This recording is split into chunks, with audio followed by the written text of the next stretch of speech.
Welcome to IMAX, the world's most immersive movie experience. Powered by a combination of the most advanced technology, we'll take you from the edge of your seat to the edge of reality. Enjoy crystal clear images and colors so intense they will take your breath away in specially designed theaters that bring you closer to the movies you love. Huge panoramic screens that allow you to escape into your favorite movie scenes. And immersive sound that will surround you from here, here, and here. We can take you from a pin drop to the thunder of a jet engine.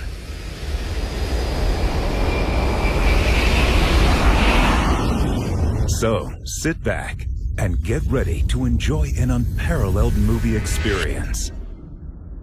IMAX. Never compromise.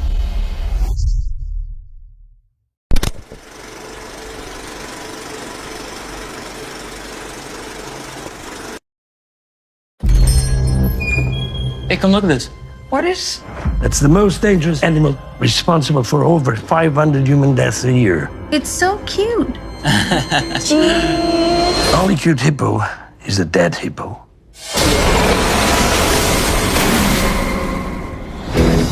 Welcome to New Orleans. We're not here for a long time. We're here for a good time. He has given us a discount to go see alligators In the bayou.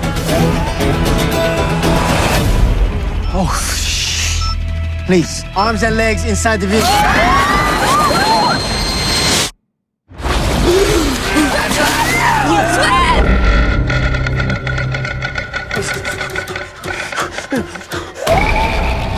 What the hell did that? Something big.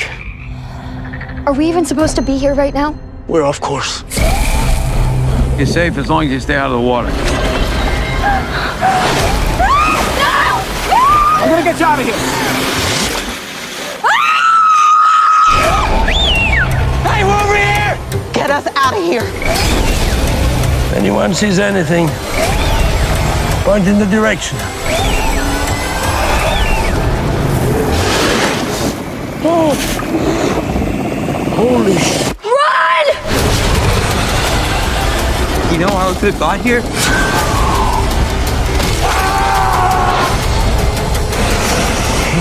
Easy, girl. I'm so freaking scared. Run! Hippos are vegetarian. He ain't killing you to eat you. He's killing you for fun. Come on, don't be shy. I don't bite.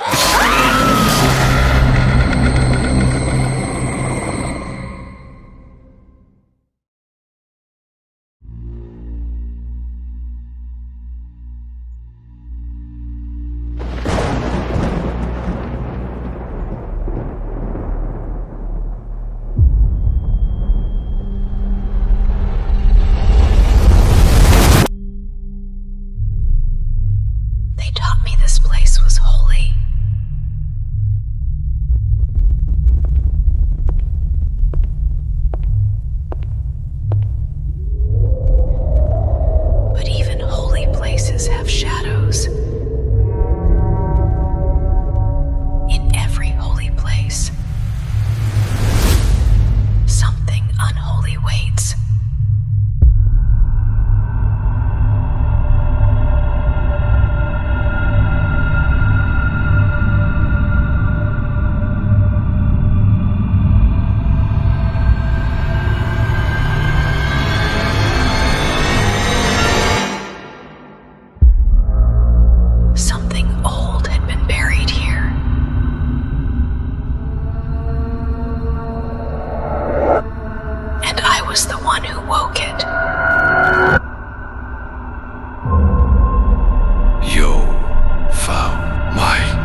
something wrong with the school. Something doesn't feel right.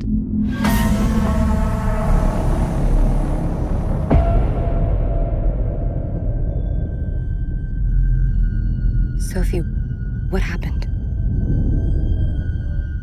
I think there's something here that's not meant to be.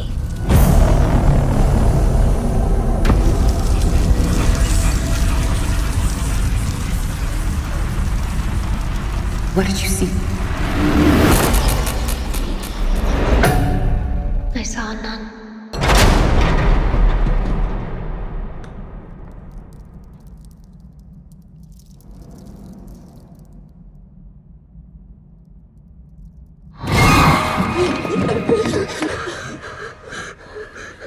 What's she doing?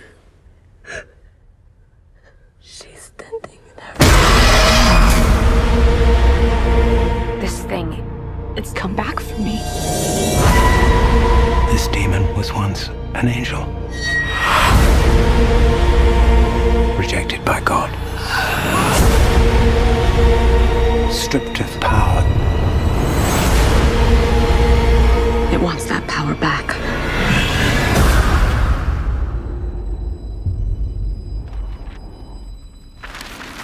It's okay to be scared. I'm scared too. You send that thing back to hell.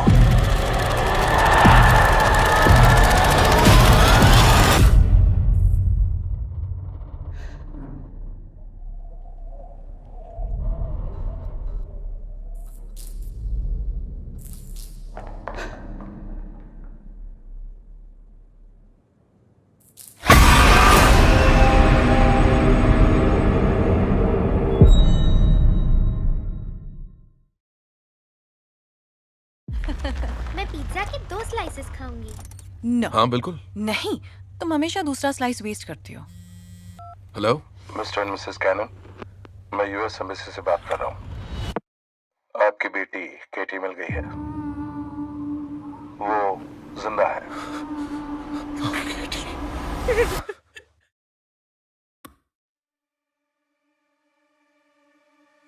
आप जो भी देखने वाले हैं उसके लिए आपको अपना दिल मजबूत करना होगा। अचानक हिलना मत, शोर मत मचाना। कैसी हो मेरी तितली? मॉम डैड आ गए। हम आ गए।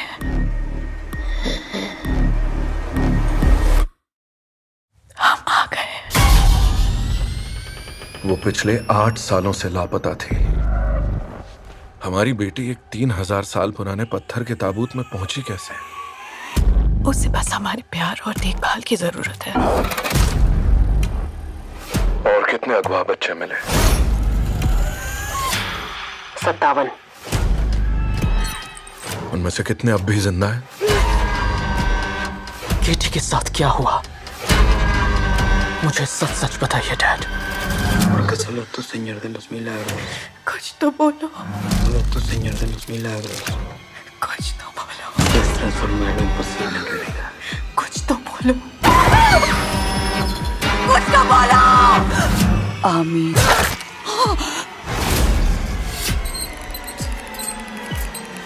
कुछ तो बोलो। डरो मत नानी, मर के मजा आएगा। इस साल देखिए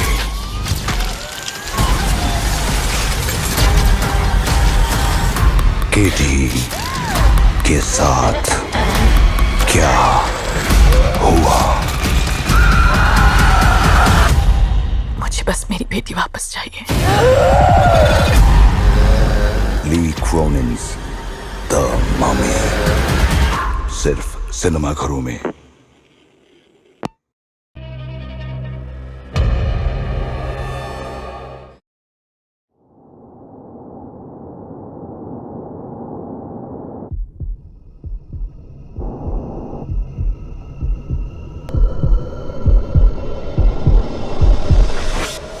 एक डॉक्यूमेंट्री जिसमें मैं दिमाग से खेलकर डर को क्रिएट करूंगी। जैकलीन फर्नांडिस। मैं अपने फ्रेंड्स को बंगले पे ले जाऊंगी। पहुंच गए क्या? लगता तो है। वहाँ मैं उन्हें डराऊंगी और फिर फिल्म करूंगी। क्या नजारा है, वाह। पर ये सब शूट कैसे करोगी? मैंने बंगले में कैमरा और माइक छुपा रखे। कल रात को हो क्या रहा था? तुम लोगों ने वो सुना? ऐसी आवाजें आना आम बात है। 4 लड़कियाँ। यहाँ कोई भूत होगा? मैं तुम्हारा रूम चेक करूँ क्या? हाँ। आत्मा 1। यहाँ कोई है और अब हम आत्माओं को बुलाने वाले हैं। ये सब टाइम पास के लिए है ना? और क्या, देखते क्या होता है। हेलो। बचने के chances 0। Victoria, it's okay. It's not okay. यहाँ कोई है, मैं फील कर सकती हूँ। विक्टोरिया, ये सब सच नहीं है। ये सच है। यहाँ पर जरूर कोई है। जब तक हम साथ में हैं, हमें कुछ नहीं होगा। I promise.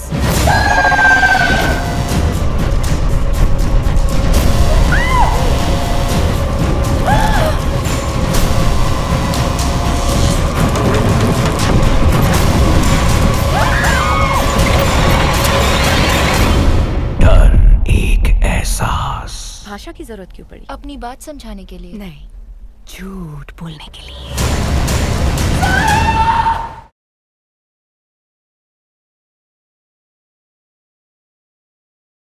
पृथ्वी अंबर सात समंदर सारी दुनिया मेरे अंदर, मेरे इशारे झुका दे सितारे। मैं ही आत्मा, मैं परमात्मा। पृथ्वी अंबर सात समंदर सारी दुनिया मेरे अंदर, मेरे इशारे झुका दे सितारे। मैं ही आत्मा, मैं परमात्मा।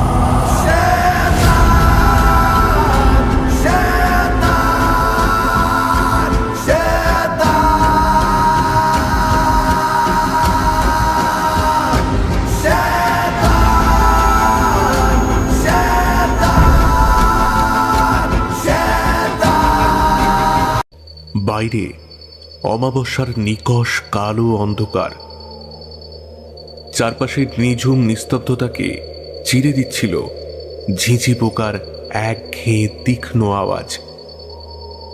সেই শব্দের প্রতিটি তাল যেন বাতাসের ভারী আস্তরণকে টুকরো টুকরো করে দিচ্ছিল।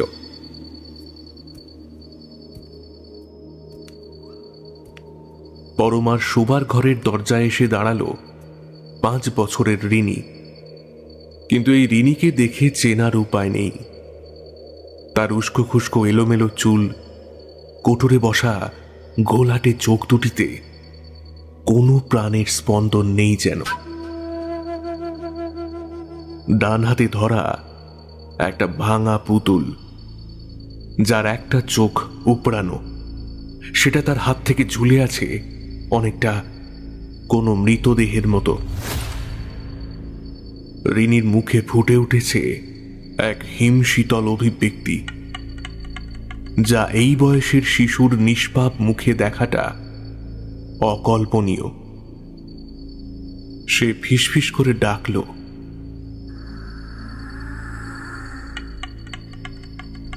অস্ফুট সেই স্বর দেওয়ালে ধাক্কা খেয়ে ঘরে মিলিয়ে গেল। ঘুমন্ত পরমার কান পর্যন্ত পৌঁছাল না।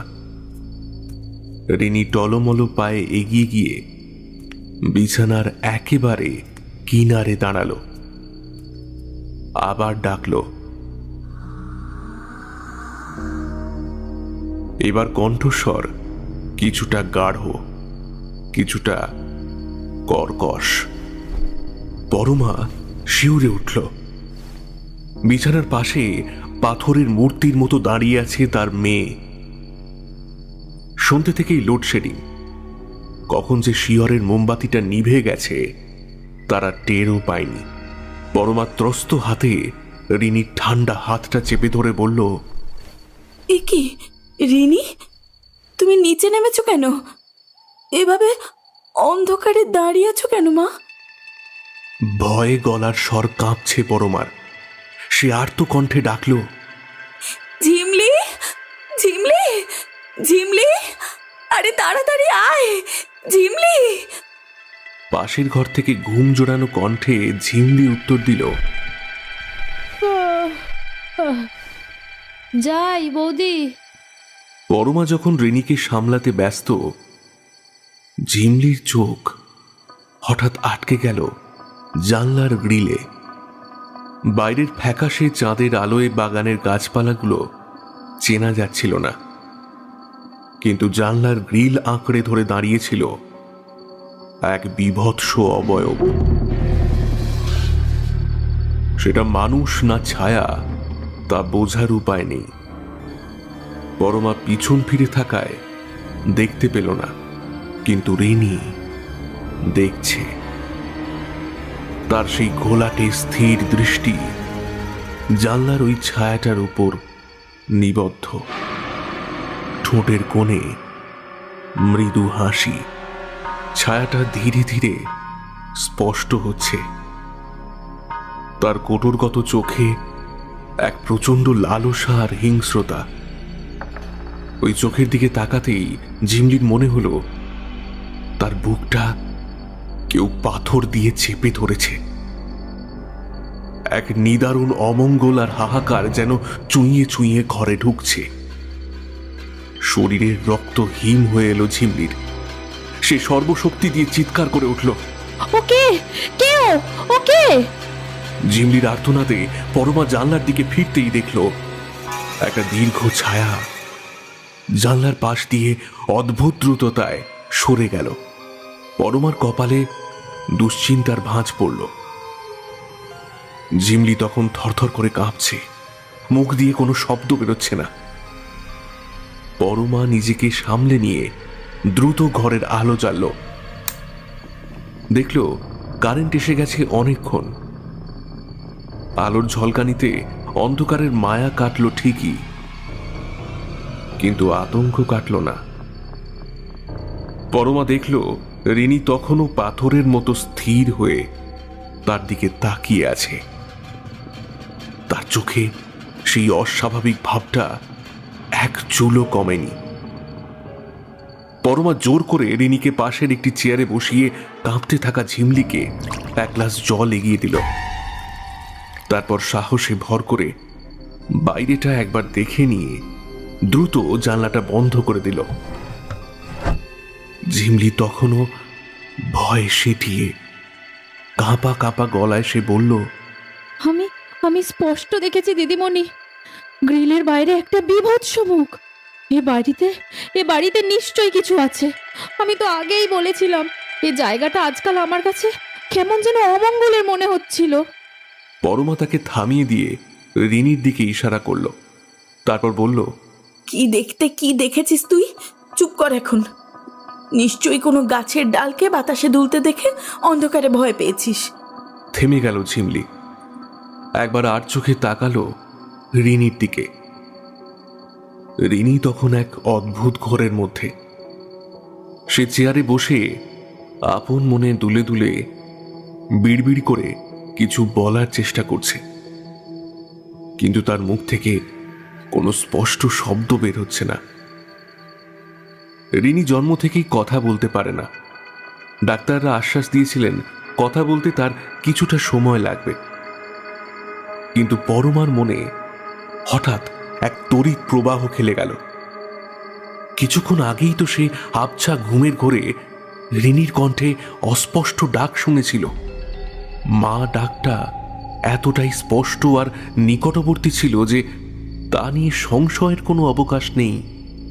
একদিকে মেয়ের এই অপ্রত্যাশিত ডাক, আর অন্যদিকে জানলার বাইরে সেই বীভৎস ছায়া।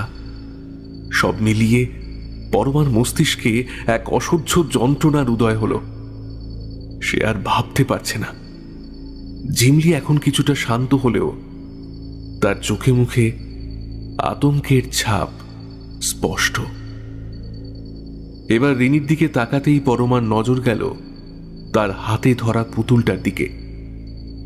কুঁচকে যাওয়া কপালে বিস্ময় নিয়ে সে প্রশ্ন করল, ওটা কি? কে ওটা? পুতুলটা চিনতে পরমার দেরি হলো না। এটা সেই পুতুল যা রিনির গত জন্মদিনে সে নিজে কিনে দিয়েছিল। কিন্তু পুতুলটার এই বীভৎস দশা হলো কি করে? পুতুলটা হাতে নিয়ে চোখের সামনে তুলে ধরতেই পরমার রক্ত হিম হয়ে এলো। পুতুলের ঘাড়টা কেউ নিষ্ঠুরভাবে মুচড়ে উল্টে দিয়েছে। প্লাস্টিকের মাথাটা ধর থেকে ছিঁড়ে গিয়ে একপাশে কুৎসিতভাবে ঝুলছে। একটা 5 বছরের শিশুর ছোট্ট দুহাতে এত জোর থাকা কি সম্ভব?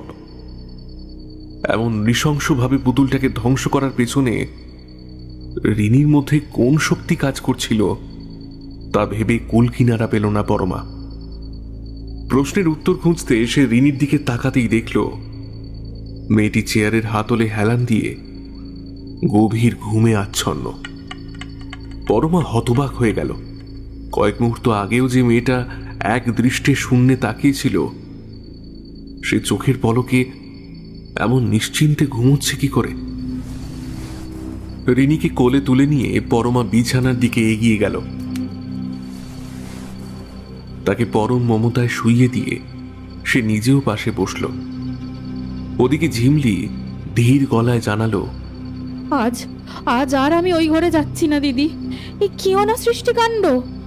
পরমা কোনো প্রতিবাদ করল না, কেবল সম্মতিসূচক মাথা নাড়ল। রাতের এই গভীর নিস্তব্ধতায় তার মনে এখন প্রশ্নের পাহাড়। রিনি কেন মাঝরাতে অন্ধকারে একা ঘুরে বেড়াচ্ছিল? ঝিমলি ঠিক কি দেখেছিল জানলার ওপাশে? আর রিনির হাতের ওই আদরের পুতুলটার এমন নৃশংস দশা হওয়ার মানেই বা কি? প্রশ্নগুলো সাপের মতো তার মনের ভেতর ফনা তুলছে, কিন্তু উত্তরগুলো যেন অন্ধকারের গহ্বরে কোথাও লুকিয়ে আছে। বালিশে ঠেস দিয়ে বসে পরমা ভাবতে বসল। মাত্র কয়েকদিন হলো সে তার মেয়ে রিনি আর পরিচারিকা ঝিমলিকে নিয়ে জলপাইগুড়ির এই নিভৃত গ্রামে এসেছে। সরকারি উচ্চপদস্থ কর্মকর্তা হিসেবে এখানে বদলি হয়ে আসার পর সবই তো ঠিক ছিল, কিন্তু কিছুদিন পর থেকেই সে খেয়াল করেছে চারপাশের পরিবেশটা বড় বেশি থমথমে। বিশেষ করে এই বাড়িটাকে ঘিরে সবার চোখে মুখে এক অজানা আতঙ্কের সৃষ্টি হয়েছে। আবাসনের একেবারে শেষ প্রান্তে এই বাড়িটির অবস্থান। অন্য কর্মচারীরা এখানে থাকলেও এই বাড়িটার প্রতি তাদের চাপা আতঙ্ক পরমার সন্দেহ বাড়িয়ে দিয়েছে কয়েক গুণ। সেদিন প্রতিবেশী অমলেশ গুপ্তর স্ত্রী প্রমীলা দেবীর সঙ্গে দেখা হয়েছিল।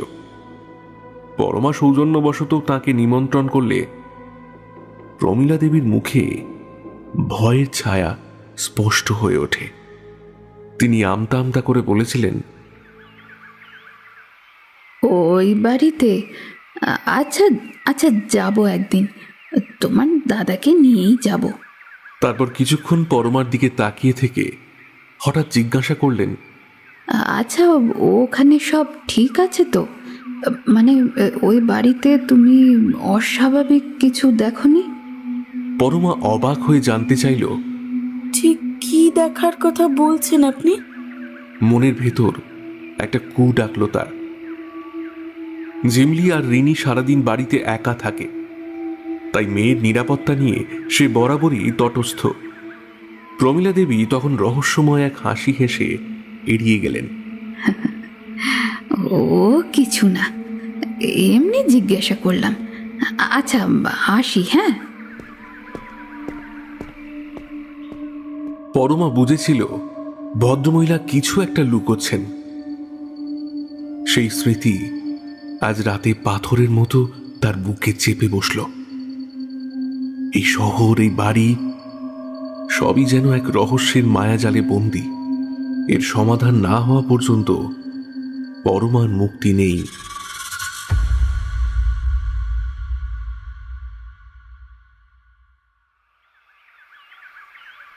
ভোরের আলো ফুটতেই পরমার ঘুম ভেঙে গেল। পাশে রিনির নিষ্পাপ মুখটা দেখে রাতের ঘটনাগুলোকে স্বপ্ন বলে মনে হলো। পাশের সোফাটা ফাঁকা। ঝিমলি এর মধ্যেই উঠে গেছে। পরমা আলগা চুলের গোছা খোঁপা করতে করতে জানলার সামনে গিয়ে দাঁড়ালো, যেটা কাল রাত্রে সে ভয়ে বন্ধ করেছিল। এক হ্যাঁচকা টানে জানলাটা খুলতেই হিমেল বাতাসের ঝাপটা ঘরে ঢুকল। দূরে উঁচু নিচু পাহাড়ের আড়াল থেকে সদ্য ওঠা সূর্য উঁকি দিচ্ছে। কুয়াশার চাদর মোড়া চা বাগানগুলো ভোরের আলোয় ঝলমলিয়ে উঠছে। বাতাসে চা পাতার স্নিগ্ধ সুবাস আর পাখির কলকাকলিতে চারপাশটা জীবন্ত। রাতের বীভৎসতাকে ভুলিয়ে দেওয়ার জন্য এই শান্ত পরিবেশটাই যথেষ্ট ছিল। এই স্নিগ্ধ সকালে পরমার মনে পড়ে গেল অতনুর মুখটা। ঠিক 1 বছর আগে এক পথ দুর্ঘটনায় হারিয়েছে তার স্বামীকে। পরমার সাজানো সংসারটা মুহূর্তেই ছারখার হয়ে গিয়েছিল। আজ এই চাকরিটা না থাকলে হয়তো রিনিকে নিয়ে তাকে পথে বসতে হতো। বাবা মায়ের সঙ্গে তার সম্পর্ক চুকেছে অনেক আগে। বাবার অমতে অতনুকে বিয়ে করায় তিনি পরমাকে ত্যাগ করেছিলেন। বাবা চেয়েছিলেন কলকাতার নামজাদা ব্যবসায়ী মৃন্ময় চ্যাটার্জির সঙ্গে মেয়ের বিয়ে দিতে, কিন্তু পরমা এক কাপড়ে ঘর ছেড়েছিল অতনুর হাত ধরে। অতনুর মৃত্যুর পর বাবা তাকে ফিরিয়ে নিতে এসেছিলেন, কিন্তু পরমা জেদ বজায় রেখে আর ফিরে যায়নি। উল্টে পুরনো শোক ভুলতে বদলির আবেদন করে কলকাতা ছেড়ে চলে এসেছিল এই দূরে। সে জানত তার বাবার জেদ কতটা ভয়ঙ্কর হতে পারে, আর সেই কলকাতার চেনা বিপদ থেকে বাঁচতেই তার এই দূরে আসা। পরমা দীর্ঘশ্বাস ফেলল। এক লড়াই শেষ হতে না হতেই যেন আর এক নতুন লড়াই শুরু হয়েছে। কলকাতার চেনা বিপদ থেকে বাঁচতে এসে সে কি তবে কোনো অচেনা মরণ ফাঁদে পা দিল? এই রহস্যের শেষ কোথায় পরমা তা আজও বুঝতে পারছে না। বাগানের আম গাছতলায় এক মনে খেলছিল রিনি। দিনের আলোতেও এই চত্বরটা জনশূন্য। আবাসনের অন্য বাচ্চারা আজকাল যেন কোনো এক অজ্ঞাত ভয়ে এদিকে ঘেঁষে না। ঝিমলি রান্না করতে করতে জানলা দিয়ে মাঝে মাঝে রিনির দিকে নজর রাখছিল। হঠাৎই রোদ ঝলমলে আকাশ কালো করে মেঘ জমল। বৃষ্টির আভাস পেয়ে ঝিমলি দ্রুত ছাদে গেল শুকোতে দেওয়া কাপড়গুলো তুলতে। অভ্যাস মতো ছাদের দরজাটা একটা ইঁট দিয়ে ঠেকিয়ে রেখে সে কাপড় গোছাতে শুরু করলো। হঠাৎ রিনির কথা মনে পড়তেই ছাদের কার্নিশ দিয়ে নিচে তাকাতেই তার বুকটা ধক করে উঠল। রিনি সেখানে নেই। মাটিতে তার পুতুলগুলো অনাদরে পড়ে আছে। চারপাশে অন্ধকার ঘনিয়ে আসছে। সেই সঙ্গে ঝিমলির মনে বাসা বাঁধছে তীব্র আশঙ্কা। রিনি গেল কোথায়? আতঙ্কে সে ছাদের দরজার দিকে দৌড়ে গেল, কিন্তু এ কি, ইঁটটা সামান্য সরে গেছে আর দরজাটা ভেতর থেকে বন্ধ। প্রবল আশঙ্কায় কাঁপতে কাঁপতে সে দরজায় টান দিল, কিন্তু কোনো লাভ হলো না। এই নিঝুম পরিবেশে একটি কাকপক্ষীও নজরে পড়ছে না যে সাহায্যের জন্য ডাকবে। হঠাৎ ঝিমলি অনুভব করল ছাদের ওপর কিছুর একটা পরিবর্তন ঘটেছে। বাতাসের শোঁ শোঁ শব্দের মাঝে কানে এলো এক চাপা দীর্ঘশ্বাসের শব্দ। ছাদের মাঝখানে দড়িতে ঝুলে থাকা একটা পাতলা চাদরের দিকে নজর যেতেই চমকে উঠল সে। চাদরের ওপাশে কার যেন অবয়ব দেখা যাচ্ছে। ভয়ে ঝিমলির সারা শরীর অবশ হয়ে এলো। আকাশে মেঘের গর্জনের সঙ্গে তাল মিলিয়ে ভেসে এলো এক বিভীষিকাময় গোঙানি। সেই অশরীরী অবয়বটা ধীরে ধীরে ঝিমলির দিকে এগোতে লাগলো। হঠাৎই দমকা বাতাসে চাদরটা সরে যেতেই ঝিমলি দেখতে পেল সেই মুখাবয়ব। না, ওটা কোনো মানুষের মুখ নয়, বলিরেখায় ভরা এক বিকৃত বিভৎস চামড়া, আর সেই ঘোলাটে চোখ, যা গত রাতে জানলার বাইরে সে দেখেছিল। ভয়ে এক পা করে পেছোতে পেছোতে ঝিমলি ছাদের পাঁচিলে গিয়ে ঠেকল। ঠিক তখনই ঝড়ের বেগে দুটি অদৃশ্য হাত এসে তাকে প্রচন্ড এক ধাক্কা দিল। নিজেকে সামলাতে না পেরে মুহূর্তের মধ্যে ছাদ থেকে নিচে ছিটকে পড়ল সে। কিছুক্ষণ সব নিস্তব্ধ। তীব্র যন্ত্রণায় ঝিমলির মনে হলো তার হাড়গোড় সব গুঁড়িয়ে গেছে। মাথার নিচে চ্যাটচ্যাটে রক্তের উষ্ণতা অনুভব করল সে। অস্পষ্ট চোখে সে দেখল ধীর পায়ে রিনি এসে তার সামনে দাঁড়িয়েছে, এক দৃষ্টে তাকিয়ে আছে তার দিকে।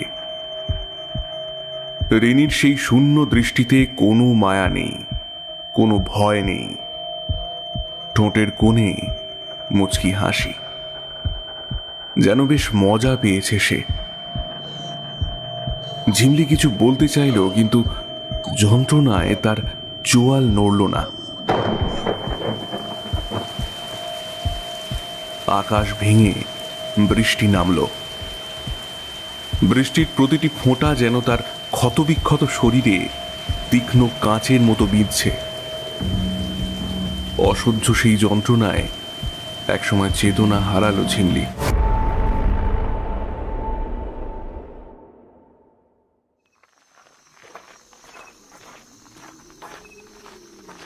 জলপাইগুড়ি স্টেশনে ট্রেন দেরিতে পৌঁছানোয় নিরঞ্জন চক্রবর্তীর আবাসনে আসতে রাত 9টা বেজে গেল।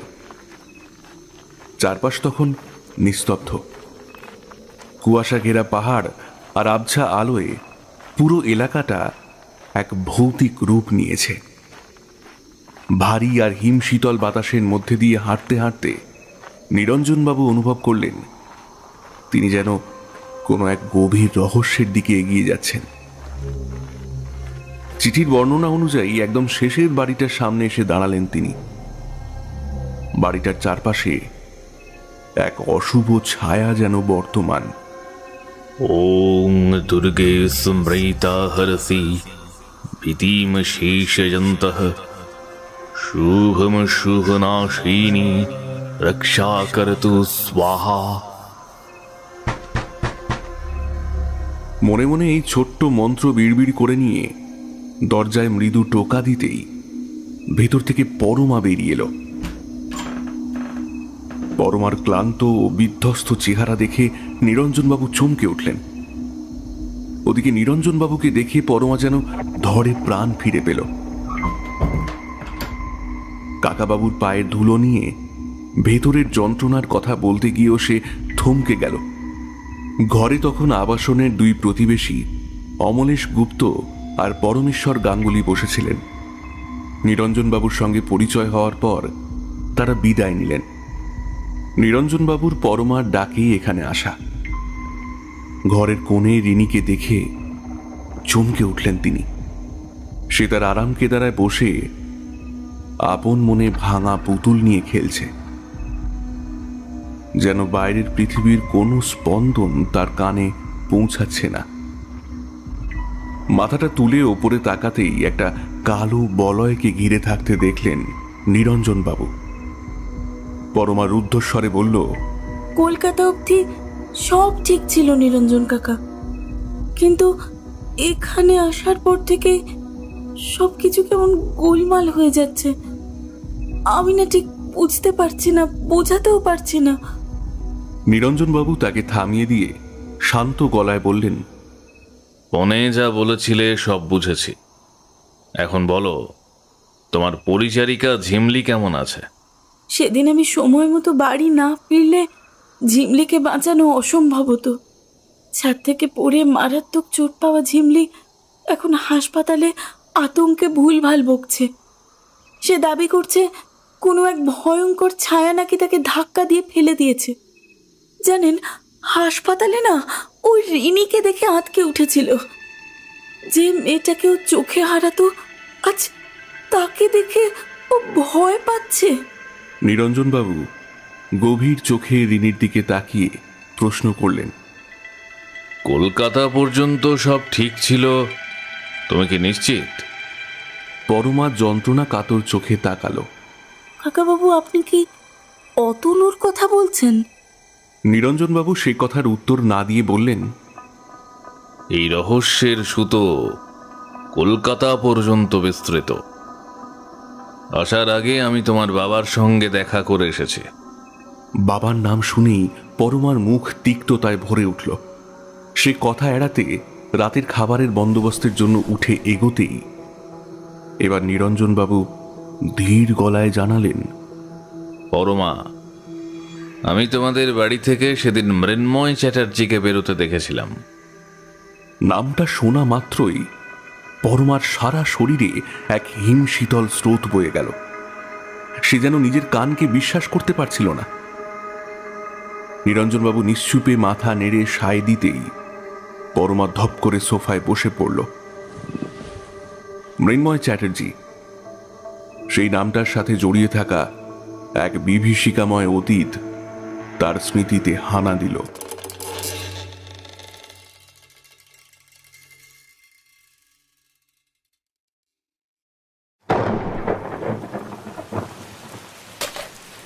গভীর রাতে এক মৃদু শব্দে নিরঞ্জনবাবুর ঘুম ভেঙে গেল। সারাদিনের ক্লান্তিতে বসার ঘরে কখন চোখ লেগে এসেছিল তিনি টের পাননি। ঘর এখন অন্ধকারে ডুবে আছে। লোডশেডিং।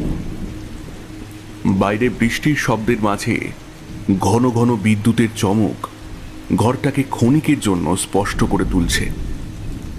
সেই আলোয় তিনি দেখলেন একটি ছোট ছায়ামূর্তি ধীর পায়ে ঘর থেকে বেরিয়ে যাচ্ছে। নিরঞ্জনবাবু শোয়ার আগে বাড়ির চারদিকে মন্ত্রপুত গণ্ডি এঁকে দিয়েছিলেন, তাই বাইরে থেকে কারো প্রবেশ অসম্ভব। তবে কি ওটা রিনি? কিন্তু এই অন্ধকারে একটা ছোট্ট শিশু এভাবে ঘুরে বেড়াচ্ছে কেন? বিছানা ছেড়ে পা টিপে টিপে তিনি বসার ঘরে এলেন। গুটগুটে অন্ধকারে সবকিছু কেমন অদ্ভুত আর জীবন্ত মনে হচ্ছে। নিরঞ্জনবাবু এগোতেই মনে হলো পাশ দিয়ে শীতল বাতাসের এক ঝাপটা বয়ে গেল, যেন কোনো এক অদৃশ্য উপস্থিতি তার গা ঘেঁষে সরে গেল। হঠাৎ তাঁর নজর পড়ল রিনির আরাম কেদারাটার দিকে। ওটা নিজে থেকেই দুলে উঠছে, যেন কোনো অদৃশ্য সত্তা তাতে বসে দুলছে। দেওয়াল ঘড়ির টিকটিক শব্দ এই নিস্তব্ধতায় আরো ভয়াবহ হয়ে উঠেছে। হঠাৎ এক দমকা বাতাসে জানলার পাল্লা দুটো সশব্দে খুলে গেল। বাইরে থেকে ভেসে আসছে একটি বিড়ালের কান্নার মতো করুণ গোঙানি। নিরঞ্জনবাবু বুঝলেন অশুভ শক্তিটি ভীষণ আক্রোশে ঘরে ঢোকার চেষ্টা করছে, তাই বিভিন্নভাবে মায়ার জাল বুনছে সে। কিন্তু তার দেওয়া গণ্ডি টপকাতে পারছে না, কিংবা হয়তো টপকে ফেলেছে। তিনি দ্রুত জানলাটা বন্ধ করে দিলেন। জানলার ওপারে আছড়ে পড়া ঝড়ের তাণ্ডব আরো বাড়ল।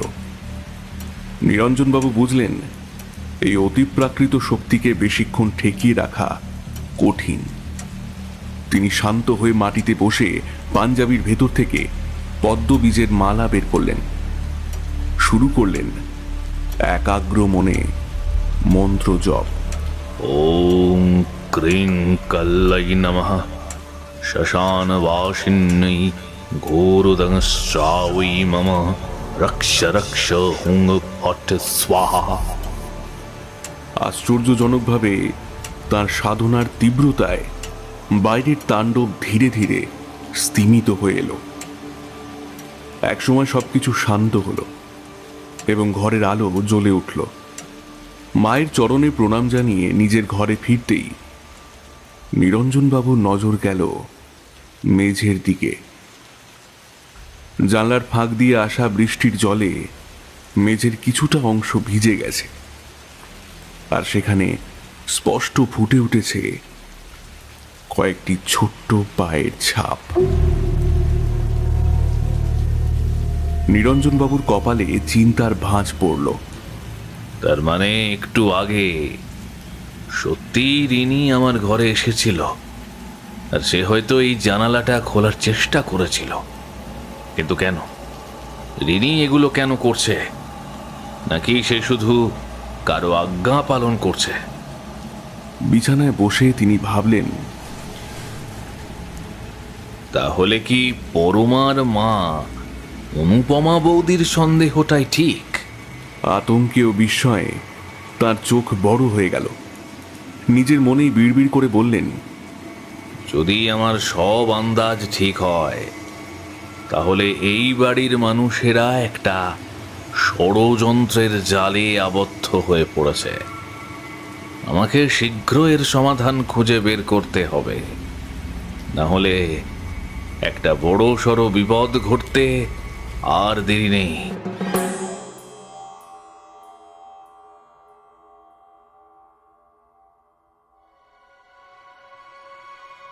ঝিমলিকে হাসপাতাল থেকে বাড়ি ফিরিয়ে আজই প্রথম অফিসে যোগ দিল পরমা। ঝিমলি ওই অভিশপ্ত বাড়িতে ফিরতে চায়নি, কিন্তু নিরঞ্জনবাবুর আশ্বাসে শেষমেশ রাজি হয়েছে। নিরঞ্জনবাবু খোঁজ নিয়ে জেনেছেন গভীর রাতে পাড়ার অনেকেই ওই বাড়ির আশেপাশে এক অবয়বহীন কালো ছায়া ঘুরতে দেখেছে। সেই ছায়া বাতাসে মিশে অদৃশ্য হয়ে যায়, আর তার সঙ্গে ভেসে আসে এক চাপা গোঙানি আর বিড়ালের করুণ কান্না। সেই শব্দ রাতের নিস্তব্ধতাকে আরো বিভীষিকাময় করে তোলে। আজ অফিস থেকে ফেরার পথে এক খাবারের দোকানের সামনে পরমার চোখ আটকে গিয়েছিল এক পরিচিত অবয়বের ওপর। লোকটি একটি নীল রঙের গাড়িতে উঠতে যাচ্ছিল। পরমা তৎক্ষণাৎ ড্রাইভারকে গাড়ি ঘোরানোর নির্দেশ দিল। সতর্কতার সঙ্গে কিছু দূর পিছু নেওয়ার পর নীল গাড়িটি একটি হোটেলের সামনে থামল। পরমা দূর থেকে লক্ষ্য করেছিল গাড়ি থেকে যে মানুষটি নামল তাকে এই জনমানবহীন তল্লাটে দেখার কল্পনাও করেনি পরমা। লোকটি আর কেউ নয়, মৃন্ময় চ্যাটার্জি। পরমার বুকের ভেতরটা ধক করে উঠল। এটা কি নিছক কাকতালীয় নাকি নাকি কোনো গভীর ষড়যন্ত্রের অংশ? পুরনো দুঃস্বপ্নগুলো কি তবে আবার ফিরে আসছে? আতঙ্কে আর সংশয়ে পরমার কপালে দুশ্চিন্তার ভাঁজ আরো গভীর হয়েছিল। প্রায় পালিয়ে এসেছিল সে।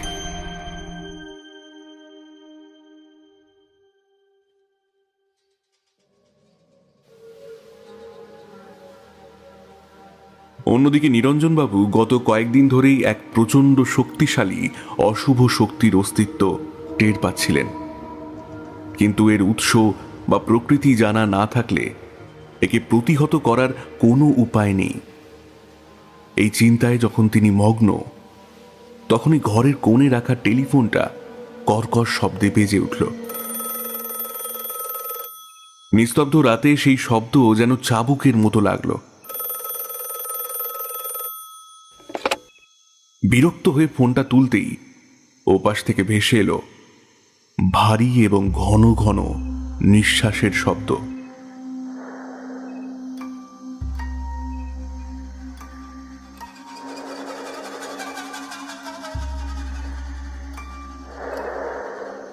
সেই শব্দের শীতলতা নিরঞ্জনবাবুর শিরদাঁড়া দিয়ে নেমে গেল। তিনি কাঁপা গলায় প্রশ্ন করলেন, কে কথা বলছেন? ওদিকের নিঃশ্বাসের তীব্রতা বাড়ল। মনে হলো ফোনের ওপার থেকে কেউ যেন তার কানের কাছেই তপ্ত নিঃশ্বাস ফেলছে। নিরঞ্জনবাবু অস্থির হয়ে আবার বললেন, কে হলো? কোনো কথা বলছেন না কেন? এবার এক হাড় হিম করা ফিসফিসানি ভেসে এলো।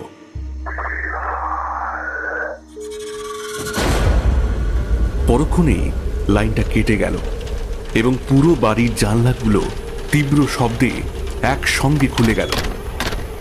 বাইরের উন্মত্ত বাতাস ঘরে ঢুকে যেন তাণ্ডব শুরু করলো। নিরঞ্জনবাবু ক্ষিপ্র হাতে জানলার পাল্লাগুলো বন্ধ করতে ব্যস্ত হয়ে পড়লেন। ঠিক সেই সময় ঝিমলির ঘরে থাকা রিনি আপন মনে খেলা ছেড়ে উঠে দাঁড়ালো। সে ধীর পায়ে এসে নিঃশব্দে নিরঞ্জনবাবুর ঠিক পিছনে দাঁড়ালো। জানলাগুলো আটকে নিরঞ্জনবাবু ঘুরতেই রিনিকে দেখে চমকে উঠলেন। রিনির চোখে মুখে আজ এক অতল শূন্যতা, যেন সে কোনো ঘোরগ্রস্ত জগতের বাসিন্দা। সেই অসাড় দৃষ্টি নিয়েই রিনি তার ছোট্ট আঙুল তুলে জানলার বাইরের এক অন্ধকারের দিকে ইশারা করল। নিরঞ্জনবাবু জানলার কাঁচ দিয়ে রিনির নির্দেশিত দিকে তাকালেন। দেখলেন দূরে এক বিশাল ঝাঁকড়া গাছের নিচে দাঁড়িয়ে আছে এক বীভৎস অবয়ব। তার পায়ের কাছে বসে আছে এক কালো বিড়াল, যে তীক্ষ্ণ দৃষ্টিতে তাকিয়ে আছে তাদের দিকে। সেই দৃশ্য এতটাই ভয়াবহ যে নিরঞ্জনবাবুর দীর্ঘদিনের আধ্যাত্মিক সাধনা আর জ্ঞান যেন এক নিমেষে ধূলিসাৎ হয়ে গেল। তার বুকের ভেতরটা বরফের মতো শীতল হয়ে এলো। তিনি অনুভব করলেন এই পরিবারকে গ্রাস করতে আসা শক্তিটি কোনো সাধারণ প্রেতাত্মা নয়, এ এক আদিম এবং চরম অমঙ্গলের ছায়া। ফোনের সেই অশরীরী নিঃশ্বাস আর উচ্চারণ করা নামটি এবার তার কাছে স্পষ্ট হলো। এই ভয়ঙ্কর সত্তাই হলো বেতাল। এই নামের সঙ্গে যে বিভৎসতা জড়িয়ে আছে তার মোকাবিলা করা যে প্রায় অসম্ভব, তা নিরঞ্জনবাবু ভালো করেই জানেন। এক চরম এবং অসম লড়াইয়ের মুখে দাঁড়িয়ে তার সমস্ত শরীর ভয়ে শিউরে উঠল। ওদিকে এই প্রবল ঝড় বৃষ্টির তাণ্ডব উপেক্ষা করে পরমা যখন বাড়ির সামনে এসে থামল, তখন চারদিক নিশ্ছিদ্র অন্ধকারে ঢাকা। এই কদিনে এই বাড়িতে অনেক ভৌতিক কাণ্ড সে দেখেছে, কিন্তু আজ জলপাইগুড়ির রাস্তায় যা প্রত্যক্ষ করেছে তা সব বিভীষিকাকে ছাপিয়ে গেছে। ছাতাটা একপাশে ছুঁড়ে ফেলে সে সোজা টেলিফোনের সামনে গিয়ে দাঁড়ালো। নিরঞ্জনবাবুকে কিছু বলার সুযোগ না দিয়েই দ্রুত একটি নাম্বার ডায়াল করল। ওপার থেকে এক গম্ভীর কণ্ঠস্বর ভেসে আসতেই পরমা উত্তেজিত হয়ে উঠল। নিজের জেদ বজায় রাখতে আর কত ক্ষতি করবেন আমার? আপনাকে বাবা বলতেও আমার ঘৃণা হয়। সব ভুলে নতুন করে বাঁচতে চেয়েছিলাম, সেখানেও আপনার আপত্তি। মৃন্ময়কে নিয়ে এবার কোন খেলায় মেতেছেন আপনি? আমি তাকে আজ জলপাইগুড়ি হোটেলে দেখেছি, নিজের চোখে দেখেছি, তাই মিথ্যে বলে এড়াবার চেষ্টা করবেন না। ওপার থেকে আদিনাথ বসুর সেই গুরু গম্ভীর কণ্ঠস্বর ভেসে এলো। তুই কি বলছো আমি জানি না। আমি সব সময় তোমার মঙ্গল চেয়েছি। কষ্ট তুমি নিজেই ডেকে এনেছ। এখনো সময় আছে, ফিরে এসো, না হলে আরো বড় বিপদে পড়বে। সামান্য থেমে তিনি আবার বললেন, তোমার মা যাকে ওখানে পাঠিয়েছেন তাকে বলে দিও যে শক্তিকে সে পরাস্ত করতে গেছে তাকে হারানো তার সাধ্যে নেই। বৃথা সময় নষ্ট না করে সে যেন তোমাকে বুঝিয়ে এখানে নিয়ে আসে। খট করে ফোনটা কেটে গেল। পরমা তখনও হাতে রিসিভার ধরে কাঁপছে। নিরঞ্জনবাবু এগিয়ে এসে তার হাত থেকে রিসিভারটা নিয়ে যথাস্থানে রাখলেন। পরমা আর্তস্বরে প্রশ্ন করল, আমার কাছ থেকে আপনারা কি লুকোচ্ছেন নিরঞ্জন কাকা? কি লুকোচ্ছেন? মা যে আপনাকে পাঠিয়েছে, কেন গোপন করলেন সেটা? নিরঞ্জনবাবু পরমার মুখোমুখি বসে শান্ত স্বরে বললেন, একটি অত্যন্ত শক্তিশালী অপশক্তিকে জাগিয়ে তোমার পিছনে লেলিয়ে দেওয়া হয়েছে পরমা। তোমার মা কিছুটা আভাস পেয়েছিলেন বলেই আমাকে পাঠিয়েছেন। মা তো মাই হয়। তোমার আর তোমার বাবার লড়াইয়ের মাঝে একজন মায়ের কষ্ট আমি সহ্য করতে পারিনি। পরমা এবার মুখ থেকে হাত সরিয়ে ধরা গলায় জিজ্ঞাসা করল, নিরঞ্জন কাকা, অতনুর মৃত্যুর পেছনেও কি বাবার হাত আছে? যদি তাই হয়, আমি তা কিছুতেই মানতে পারবো না নিরঞ্জন কাকা। আমি কিছুতেই মানতে পারবো না, কিছুতেই পারবো না, কিছুতেই পারবো না। পরমা কান্নায় ভেঙে পড়ল। নিরঞ্জন বাবু সান্ত্বনা দিয়ে বললেন, এই মুহূর্তে যতটা কম জানবে ততই ভালো। আমাকে আর একটু সময় দাও মা। আজকের রাতটা আমাদের জন্য চরম পরীক্ষার। তান্ত্রিক আদিনাথ বসু ঠিকই বলেছেন, বেতালকে হারাবার ক্ষমতা আমার নেই, কিন্তু তার উদ্দেশ্য সফল হতে আমি বাধা দিতে পারি। কথাটা বলে নিরঞ্জন বাবু কিছুক্ষণ শূন্যে তাকিয়ে রইলেন। তিনি জানেন বেতালকে তার লক্ষ্যে বাধা দেওয়ার পরিণাম কি ভয়াবহ। এর অর্থ হল প্রেরকের মৃত্যু। আর সেই মৃত্যু যে কতটা যন্ত্রণাদায়ক হতে পারে আদিনাথ তা জেনেও, কিন্তু কেন, সেটাই নিরঞ্জন বাবুকে ভাবিয়ে তুলল।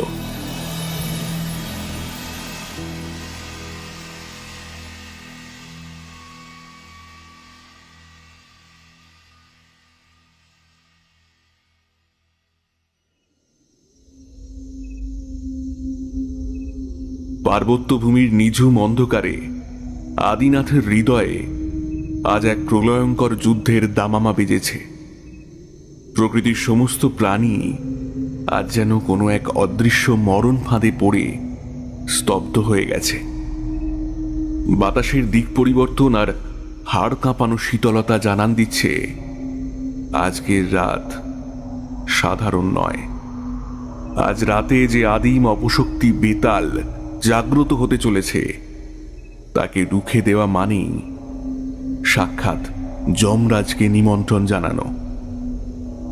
কিন্তু নিরঞ্জন বাবু জানেন প্রাণের চেয়েও প্রিয় কোনো মানুষের আর্তনাদ উপেক্ষা করা অসম্ভব। একসময়ের ঘনিষ্ঠতম সেই প্রিয় মুখটির অর্থাৎ পরমার মার অনুরোধ রক্ষা করতেই আজ তাকে নিজের জীবন বাজি রাখতে হবে। বসার ঘরে স্থির হয়ে বসে নিরঞ্জন বাবু যখন এসব ভাবছিলেন, তাঁর সামনে তখন সুসজ্জিত হয়ে উঠেছে এক অতিপ্রাকৃত যুদ্ধের রণক্ষেত্র। মেঝের ঠিক মাঝখানে তিনি রক্তচন্দন দিয়ে একটি জটিল ও বৃত্তাকার রক্ষা কবচ বা চক্র অঙ্কন করেছেন। সেই চক্রের চারপাশে 5টি মাটির প্রদীপ জ্বলছে।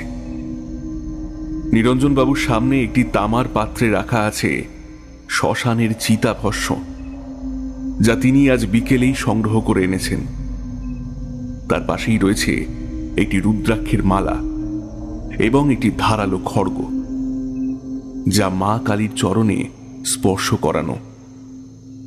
একটি পিতলের থালায় সাজানো আছে কালো তিল, শুকনো লঙ্কা আর হাড়ের তৈরি একটি ছোট দণ্ড, যা অতিপ্রাকৃত শক্তিকে নিয়ন্ত্রণের জন্য অত্যন্ত প্রয়োজনীয়।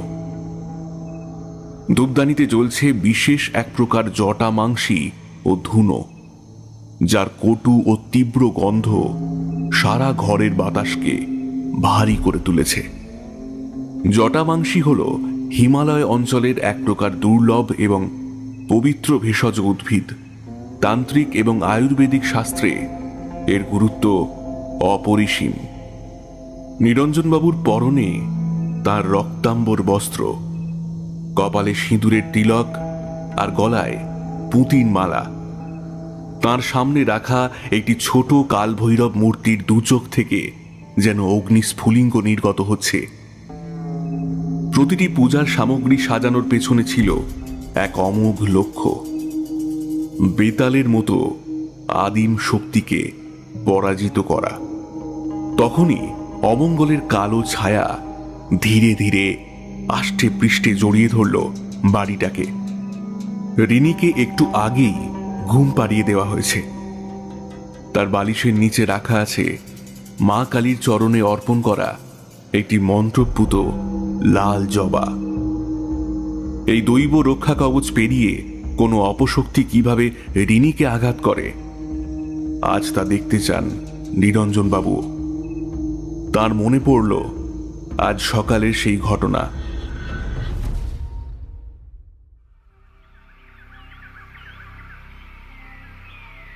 কালীবাড়ি থেকে ফেরার পথে নীল রঙের একটা গাড়ি তার পথ আটকে ছিল। গাড়ি থেকে অবলীলায় নেমে এলো কলকাতার চ্যাটার্জি অ্যান্ড সন্সের কর্ণধার মৃন্ময় চ্যাটার্জি। কুটিল হাসিতে মুখ ভরিয়ে সে দম্ভের সাথে বলেছিল,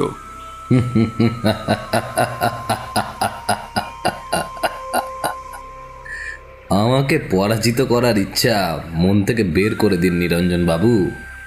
আমার পেছনে যিনি আছেন না, সে আপনার থেকেও বড় তান্ত্রিক। তারপর সামান্য হেসে বলেছিল,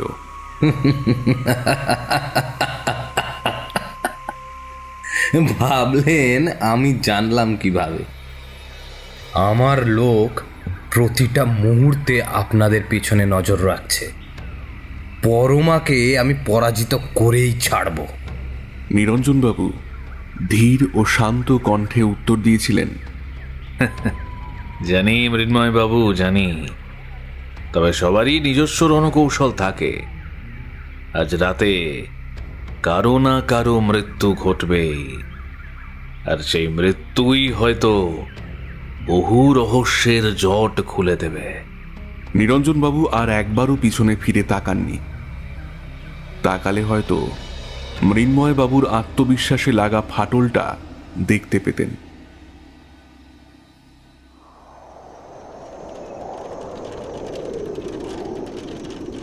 বাইরে তখন প্রলয়ঙ্কারী ঝড় শুরু হয়েছে। ঝড়ের প্রতিটি ঝাপটা যেন বাড়িটাকে গুঁড়িয়ে দিতে চাইছে। জানলার পাল্লাগুলো বাতাসের প্রচণ্ড আঘাতে আর্তনাদ করে উঠছে। পাশের ঘরে রিনিকে আগলে ধরে পরমা যখন আতঙ্কে কাঁপছে, নিরঞ্জনবাবু তখন বসার ঘরে পদ্মবীজের মালা হাতে নিয়ে তীব্র বেগে মন্ত্রপাঠ শুরু করলেন। ওম ক্রিং হুং রিং ফট অকাল স্থূল বেতলয় মম গৃহং রক্ষ রক্ষ অশুভ বিনাশায় বিনাশায় সর্বতন্ত্রিক বন্ধনং ছিন্নং কুরু কুরু। মা কালীর আজ্ঞায় দাহ দাহ পচ পচ হুং ফট স্বাহা। তার কণ্ঠস্বর ঝড়ের গর্জনকে ছাপিয়ে এক অলৌকিক ধ্বনি তৈরি করল।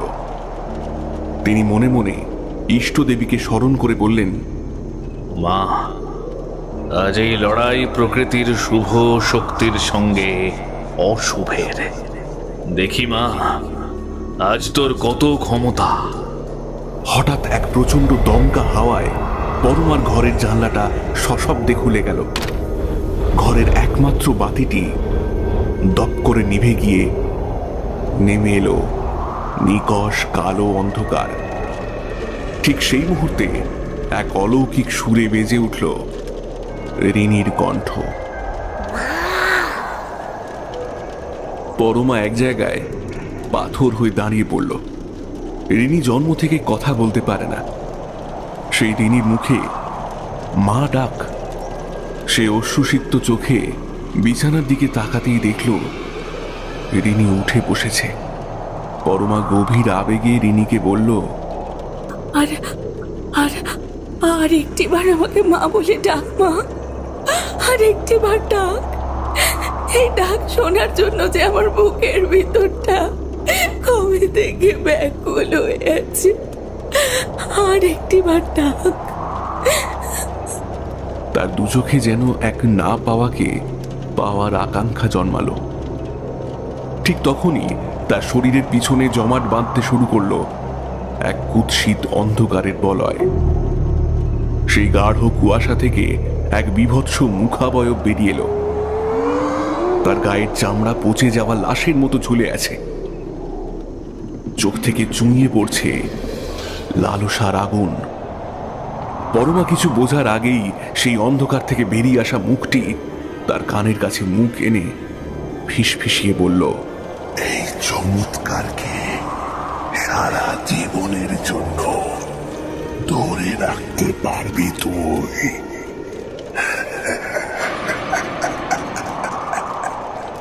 তোর মেয়ের বালিশের নিচে রাখা ফুলটা ফেলে দে, ফেলে দে কোনে।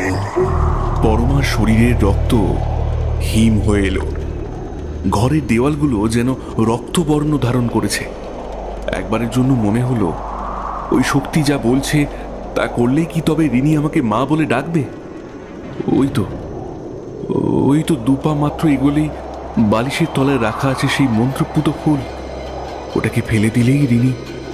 ঠিক তখনই পাশের ঘর থেকে নিরঞ্জন বাবুর বজ্রকণ্ঠের চিৎকার ভেসে এলো, না পরমা, ওসব প্রেতের মায়া, মোহে ভুলো না, মন শক্ত করো। মুহূর্তের মধ্যে ঘরের আবহ বদলে গেল। বিছানার ওপর বসে থাকা রিনির অবয়বটি যেন হঠাৎ করেই দীর্ঘ হয়ে উঠল। তার কণ্ঠস্বর হয়ে উঠল এক আদিম পিশাচের মতো। সে বিভৎস গলায় কোনো এক প্রাচীন মন্ত্র জোরে জোরে পাঠ করতে শুরু করলো।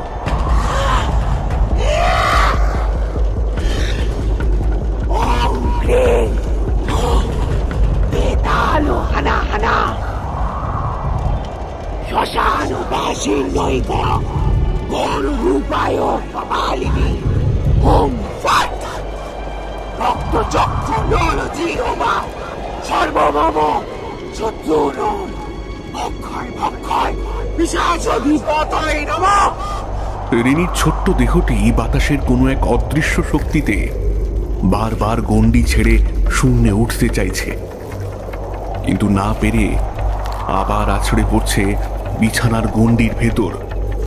তার চোখ দুটি উল্টে গিয়ে কেবল সাদা অংশ দেখা যাচ্ছে। পরমা চিৎকার করতে গিয়েও দেখল তার কণ্ঠ রোধ হয়ে গেছে।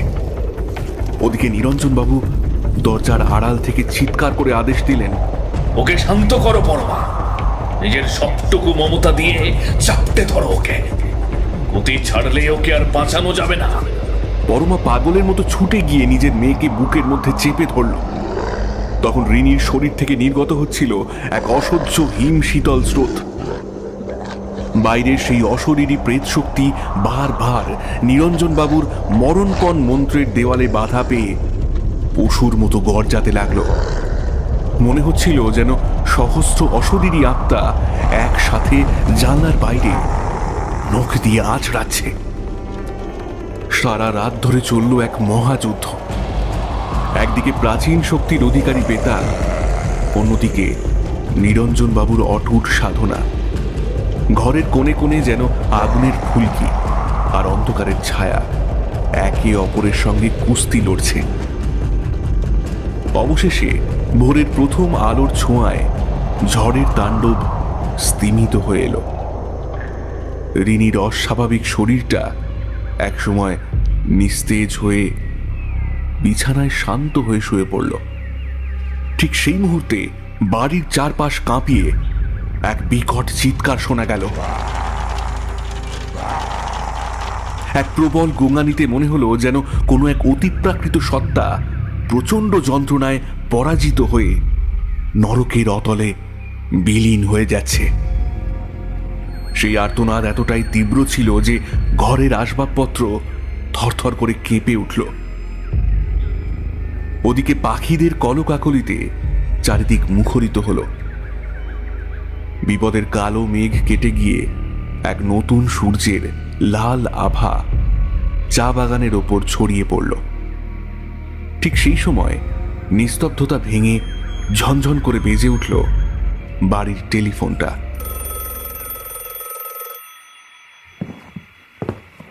নিরঞ্জনবাবু অবসন্ন শরীরে এগিয়ে গিয়ে রিসিভার তুলতেই ওপাশ থেকে ভেসে এলো এক পরিচিত কণ্ঠস্বর। সেই কণ্ঠস্বরে ছিল মৃত্যু আর পরাজয়ের এক অমোঘ বার্তা।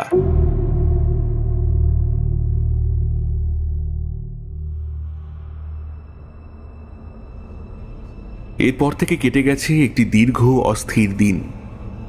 রিনিকে নিয়ে হাসপাতাল আর বাড়ির চৌকাঠ মারাতে মারাতে পরমার নাভিশ্বাস উঠেছিল। তবে চিকিৎসকরা আশ্বস্ত করেছেন বড় কোনো শারীরিক ক্ষতি হয়নি। নিছক মানসিক ধাক্কা বা ট্রমা কাটিয়ে সে এখন সম্পূর্ণ সুস্থ। আশ্চর্যের বিষয় হলো সেই বিভীষিকাময় রাতের এক বিন্দু স্মৃতিও রিনির মস্তিষ্কে অবশিষ্ট নেই। আজ আবার সেই পরিচিত আবাসনের সামনে এসে দাঁড়িয়েছে পরমা। একই বাড়ি, একই নির্জন পথ। সেদিনের ভয়াবহতা মনে পড়তেই আজও একটি হিমশীতল স্রোত বয়ে গেল পরমার শির দাঁড়াবে। ঠিক তখনই কাঁধ থেকে মাথা তুলে রিনি তার ছোট্ট হাতের কোমল স্পর্শ দিল মায়ের গালে। যেন অবুঝ শিশুটিও বুঝতে পারছে মায়ের মনের অস্থিরতা। পরমা একটি স্নিগ্ধ হাসি রিনিকে উপহার দিয়ে পা বাড়ালো দরজার দিকে। হঠাৎ করেই বাড়ির মূল ফটকটি আর্তনাদ করে খুলে গেল। ভেতর থেকে বেরিয়ে এলো একটি পরিচিত অবয়ব। এতদিন পর মানুষটিকে দেখে পরমার মনে এক মুহূর্তের জন্য আনন্দের ঝিলিক খেলে গেল। সামনে দাঁড়িয়ে স্বয়ং তার মা। মা দুই হাত প্রসারিত করে স্নেহের ব্যাকুলতায় এগিয়ে এলেন। পরমা দেরি করল না। সমস্ত অভিমান আর যন্ত্রণার বোঝা বাইরে ফেলে রেখে সে মায়ের বুকে আছড়ে পড়ল। এতদিনকার জমাট বাঁধা কষ্টগুলো যেন এই শান্তির নিকেতনে এসে মুক্তি পেল। মা আবেগ জড়িত কণ্ঠে বললেন, আমি আর না এসে পারলাম না রে মা। আমার যে তোকে আর এই ছোট্ট দিদিভাইটিকে খুব প্রয়োজন। তোমাকে তো কত কিছু বলার আছে মা। কথা বলতে বলতে ঘরে প্রবেশ করতেই পরমার মুখের সেই প্রশান্তি এক লহমায় মিলিয়ে গেল। সেখানে দানা বাঁধল এক জমাটবদ্ধ কালো মেঘের ছায়া। সামনে সোফায় যিনি বসে আছেন তিনি আর কেউ নন, পরমার বাবা আদিনাথ বসু। তার ঠিক পাশেই দেওয়ালে ঠেস দিয়ে গম্ভীর মুখে দাঁড়িয়ে আছেন নিরঞ্জন কাকা। তার মুখ থমথমে, দৃষ্টিতে এক অতল রহস্য। পরমাকে দেখে নিরঞ্জনবাবু ধীর কণ্ঠে কেবল একটি আজ্ঞা দিলেন, বসো। আজ নিরঞ্জন কাকাকে কেমন যেন অচেনা মনে হচ্ছে পরমার। সে একবার আর চোখে বাবার দিকে তাকালো। আদিনাথ বসু মাটির দিকে এক দৃষ্টে তাকিয়ে আছেন। তার দৃষ্টি স্থির এবং অভিব্যক্তিহীন। রিনিকে ঝিমলির কোলে দিয়ে পরমা বসল নির্দিষ্ট আসনে। পরমার মা অপরূপা দেবীও তাঁর পাশে বসতেই নিরঞ্জনবাবু মুখ খুললেন। আজ সকালে শহরের একটা হোটেলের ঘরে দুমড়ানো মুচড়ানো অবস্থায় মৃন্ময়ের আর সাথে আরেকজন অজ্ঞাত পরিচয় ব্যক্তির মৃতদেহ পাওয়া গেছে। দুজনেরই মাথা অদ্ভুতভাবে পিছন দিকে মোড়ানো, আর চোখে ভয়ের এমন বিভৎস ছাপ ছিল যে পুলিশ নাকি এমন মৃতদেহ আজ অব্দি দেখেনি। টেলিভিশনে আমি এই খবরটা দেখেছি। একটু থেমে তিনি আদিনাথের দিকে তীক্ষ্ণ দৃষ্টিতে তাকিয়ে বললেন, তবে এরকম কিছু একটা যে হবে তা আমি বেশ ভালোভাবেই জানতাম। আর জানতে তুমিও আদিনাথ, তাই তো? পরমা চমকে উঠে বাবার দিকে তাকালো। আদিনাথ বসু এবারও নীরবে কেবল মাথা নাড়লেন। নিরঞ্জনবাবু আবার বলতে শুরু করলেন, আমি এখন যা বলছি তার কোনো অকাট্য প্রমাণ আমার কাছে নেই। সবই আমার দীর্ঘদিনের অভিজ্ঞতা লব্ধ অনুমান। তবে মৃন্ময় আর ওই তান্ত্রিকের মৃতদেহ সেই অনুমানেরই জীবন্ত প্রমাণ। তিনি আরও বললেন, এখানে আসার জন্য অপরূপা আমাকে অনুরোধ করলেও পর্দার আড়ালে আসল অনুরোধটা ছিল আমার বাল্যবন্ধু আদিনাথের।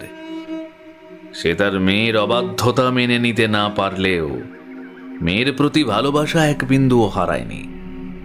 এমনকি রিনির জন্মের দিন সে চুপি চুপি মা কালীর পায়ে পুজোও দিয়েছিল। কিন্তু নিজের জেদের কারণে তোমার দোরগোড়ায় দাঁড়াতে তার সম্মানে লেগেছিল। এবার উত্তেজিত হয়ে আদিনাথ সোজা হয়ে বসলেন। না নিরঞ্জন, তুমি ভুল বলছো। আমি গিয়েছিলাম পরমা রিনিকে বাড়ি ফিরিয়ে আনতে, কিন্তু ওরা সেদিন আসেনি। আমার সাহায্যের হাত ওরা সেদিন ধরেনি। নিরঞ্জনবাবু মৃদু হেসে বললেন, পরমাও তো তোমারই মেয়ে আদিনাথ। বাবার বংশ পরম্পরার জেদ সেও তো পেয়েছে। পরমার চোখে তখন হাজারো প্রশ্ন। নিরঞ্জনবাবু বলতে থাকলেন, পরমা, তুমি সেদিন আমাকে জিজ্ঞেস করেছিলে না অতনুর দুর্ঘটনার সাথে আদিনাথ জড়িত কিনা? তোমাকে আজ সত্যিটা বলি, উত্তরটা হলো না। তবে তোমার সন্দেহ অমূলক ছিল না।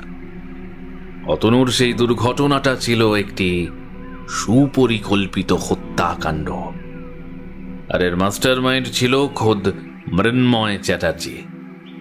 তোমার বাবা প্রথমে তা জানতেন না, কিন্তু পরে সন্দেহ হওয়ায় তিনি মৃন্ময়ের পিছনে লোক লাগান। তখনই বেরিয়ে আসে সেই ভয়ঙ্কর তথ্য। মৃন্ময় তোমাকে পেতে এক কুখ্যাত তান্ত্রিকের শরণাপন্ন হয়েছে, যার নাম অঘোরী। এই অঘোরী তান্ত্রিক নিজের ক্ষমতার লোভে নিজের গুরুর অনিষ্ট করতেও পিছপা হয়নি। রিনির মতো নিষ্পাপ শিশুর ক্ষতি করা তার কাছে ছিল সামান্য খেলা। পরমা পাথরের মতো হয়ে শুনছিল। এবার আদিনাথ বসু মুখ খুললেন, এই কারণেই আমি তোমাদের দুজনকে নিজের কাছে ফিরিয়ে আনতে চেয়েছিলাম, কিন্তু তুমি রাজি হওনি। নিরঞ্জন ঠিকই বলেছে, আমার অহংবোধ তোমাকে চরম বিপদে ফেলেছিল। শেষমেশ নিরঞ্জনের সাহায্য নিতে আমি বাধ্য হই। আমি ওর কাছে অপরাধী, কারণ বহু বছর আমি ওর সাথে কোনো সম্পর্ক রাখিনি। কিন্তু নিরঞ্জন আমাদের ছোটবেলার সমস্ত প্রতিশ্রুতি মনে রেখেছিল। তুমি আমার সাহায্য নেবে না ভেবেই আমি তোমার মায়ের মাধ্যমে সব চাল চালি। আদিনাথ থামতেই নিরঞ্জনবাবু আবার খেই ধরলেন। আমি এই বাড়িতে পা রেখেই বুঝে গিয়েছিলাম অঘোরী বড় কোনো ধ্বংসলীলার পরিকল্পনা করেছে।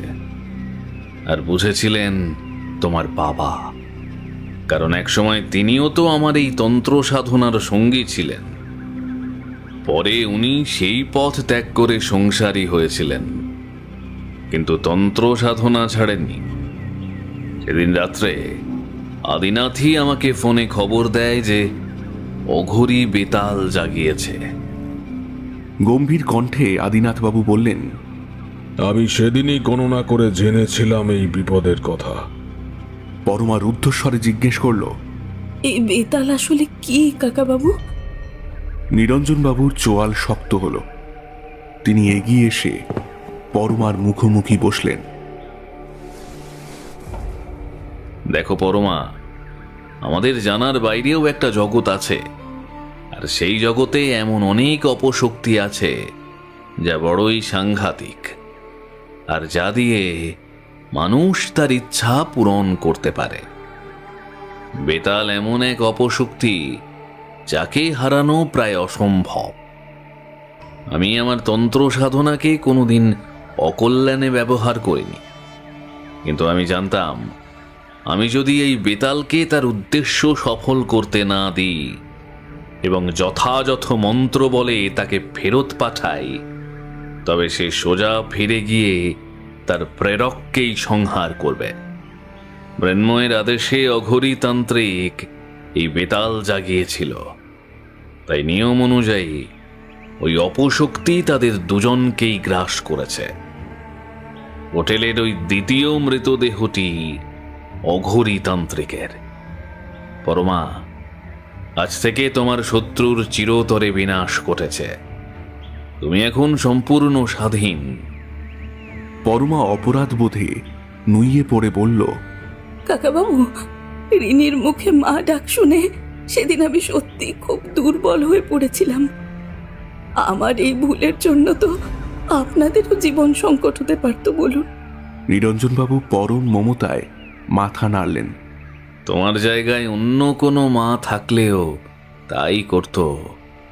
ওই অপশক্তি তোমার মাতৃত্বের দুর্বলতাকে ব্যবহার করেছিল মাত্র, কিন্তু শেষ পর্যন্ত তুমিই জিতেছ। আমি না কাকাবাবু, মা কালীর আশীর্বাদী ভুল আমার মনের সাময়িক লোভকে হারিয়ে দিয়েছে। এই বলে সে মাকে মনে মনে স্মরণ করে প্রণাম জানালো।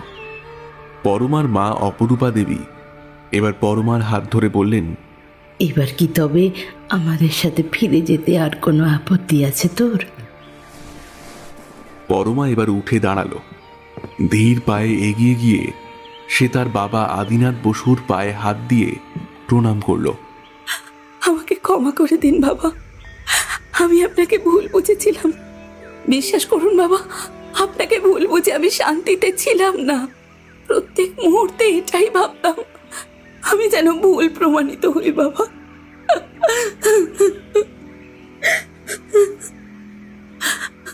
মেয়ের স্পর্শ আর ক্ষমা ভিক্ষা আদিনাথের দীর্ঘদিনের পাহাড় সম পাথরকে গলিয়ে দিল।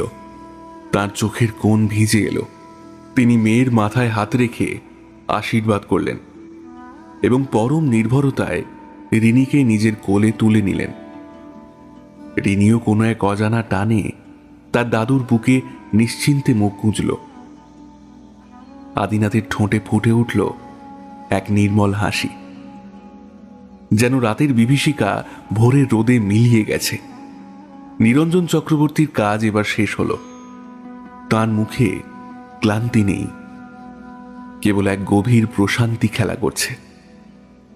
তিনি দেখলেন আদিনাথ আর পরমার মিলন, দেখলেন নিষ্পাপ রিনির হাসি। একটি কৃষ্ণপক্ষের সমাপ্তি ঘটে শুক্লপক্ষের সূচনা হয়েছে। ঘরের বাইরের পরিবেশ এখন আশ্চর্য রকম শান্ত। রাতের সেই প্রলয়ঙ্করী ঝড়ের আর কোনো চিহ্ন নেই।